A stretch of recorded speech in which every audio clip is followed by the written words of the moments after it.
President Obama's victory was the first in which the youth vote played a decisive role. He definitely appealed to the younger generation.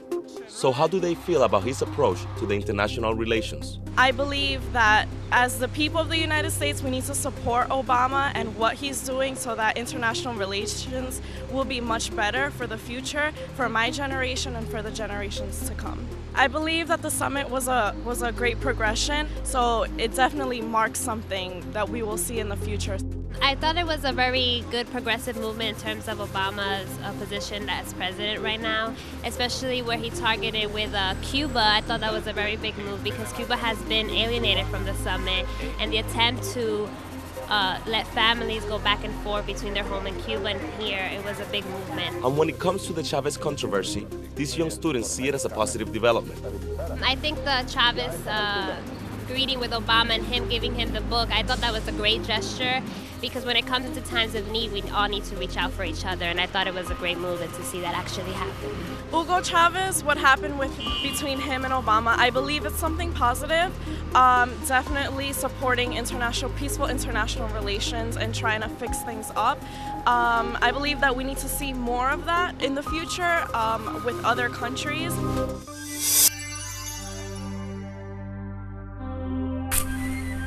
Well, besides doing great things for authors like Noam Chomsky and Eduardo Galeano, what has the Chavez handshake, one of the most talked about handshakes in recent history, accomplished? Are we making too much of this, or does this really show how divided Americans are when they consider America's role, the United States' role, in the rest of the world? That we still have some hangovers from the Cold War and from other eras to get over.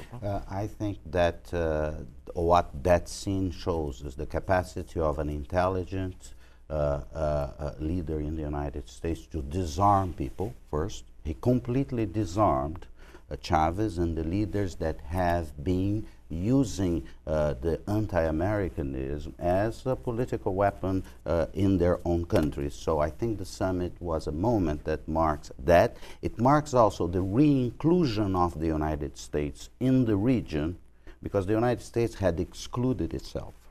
You have a leader that is popular, that is respected in the area, in the region, that, as President Lula said, that looks like us, that comes and with a smile, with an embrace, with gestures that say, here we are ready for a new dialogue. I think it sort of creates new spaces for dialogue. What is going to happen, we don't know. But we have, I think, a new opportunity, and Americans have to get used to this, you know, that with Latin America, with the countries there, you have to dialogue, you have to engage all the time. You don't have to respond to every insult that comes your way.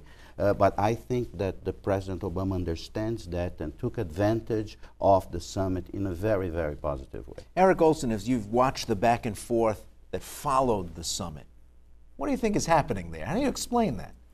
Well, I think, as Paulo said, it plays into this sort of ideological struggle that happens here in the United States and people's view of what the U.S. role should be in the region. I think there are a group of people that think the U.S. should still dictate the conditions and be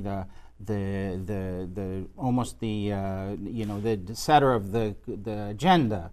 I think President Obama has a different view of how the United States should relate to the region. You know, if you think about it, it's ironic in many ways. We've already said that Latin America is experiencing an economic crisis that originated probably in the United States. We all agree about this. This would be a moment when Latin America should justifiably be most anti-American, most angry at the United States, and you might expect this summit to be a real showdown between the region and the United States. And exactly the opposite happened. I think President Obama went there with a new message, a new idea of how to relate to the region, a new idea about the U.S. role, and I think it was well received. I think, you know, it will depend on concrete steps taken by the United States. Is there follow-through? Is there commitment over the long haul? There's no question about that. but I think it was a surprisingly positive moment at a time when it could have been a very negative moment, where it could have been a very confrontational time.